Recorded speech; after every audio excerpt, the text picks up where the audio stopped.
একটা নতুন ধরনের মিষ্টির আইটেম দেখতে চান? তাহলে আজকে অবশ্যই এই চটজলদি রেসিপিটা দেখে নিন। এই সুজি আপনারা সাধারণত বাড়িতে বানান না। বাড়িতে সুজি কিন্তু আমরা সবাই বানিয়ে থাকি, কিন্তু এইভাবে একবার সুজি বানিয়ে দেখুন। এটা ঠাকুরের প্রসাদ বলুন বা যে কোনো রকম বাড়িতে খাবার জন্য খুবই একটা অন্য রকমের সুস্বাদু ধরনের সুজি।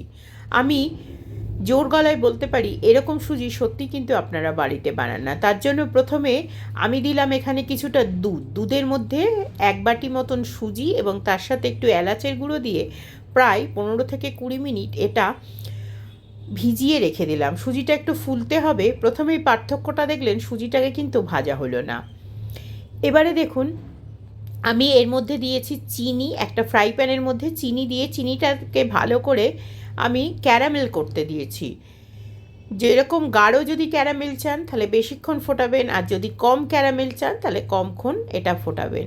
এবার এটা ভালো করে ক্যারামেল তৈরি হতে প্রায় 3 থেকে 4 মিনিট লাগবে।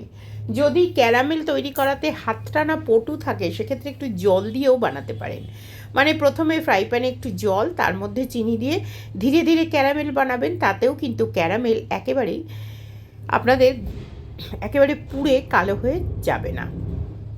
এবারে এটা ভালো করে ক্যারামেল তৈরি হয়ে যাওয়ার পরে গ্যাসটা একেবারে বন্ধ করে দিয়ে আমি এর মধ্যে দিয়ে দিচ্ছি জল দেওয়ার পরে দেখতে পেলেন গ্যাস কিন্তু একেবারে বন্ধ করে দিতে হবে, নালে কিন্তু এটা একটা অন্য রকমের কালার এসে যাবে, পোড়া একটা গন্ধ ছাড়বে। এই ছোট ছোট টিপস ও ট্রিক্স কিন্তু আমি আমার চ্যানেলে দিয়েই থাকি। তাহলে আমার চ্যানেলটিকে অবশ্যই সাবস্ক্রাইব করে বেল আইকন বাজিয়ে রাখবেন।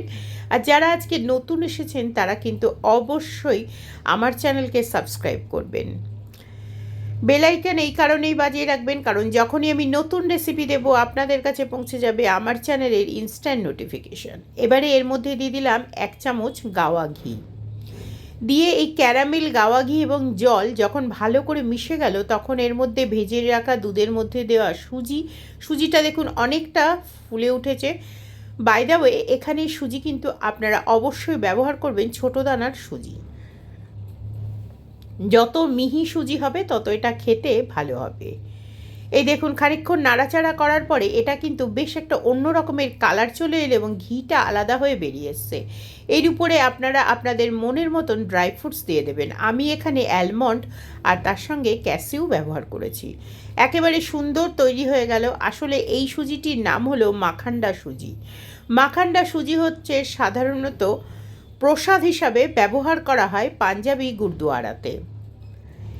আসুন এটা পরিবেশন করে নিই এবং এটাকে আমি আজকে গোপালের প্রসাদ হিসাবেও ব্যবহার করব।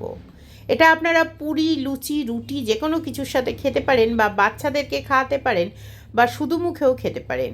অতিথি হলে চটজলদি কোনো মিষ্টি বানাতে হলে এটাও বানিয়ে নিতে পারেন। তাহলে কেমন লাগলো আমার আজকের রেসিপি অবশ্যই কমেন্ট করে জানাবেন। আগামীতে আমি আবারও ফিরবো আপনাদের কাছে এমনই সোজা, সহজ এবং চটজলদি রেসিপি নিয়ে। এবারে ওপর থেকে কিছুটা ড্রাই ফ্রুটস আরও একটু দিয়ে দিচ্ছি। যদি চান একটু চিনি বা গুঁড়ো দিতে পারেন, সেটা আপনাদের ইচ্ছে মতন। যদি বরফি আকারে কাটতে চান সেরকমও বরফি আকারেও কাটতে পারেন, কিন্তু মাখানটা সুজি সাধারণত নর্মাল একটু চামচে করে তুলে তুলেই দেওয়া হয়ে থাকে। এই হলো আমার আজকের রেসিপি।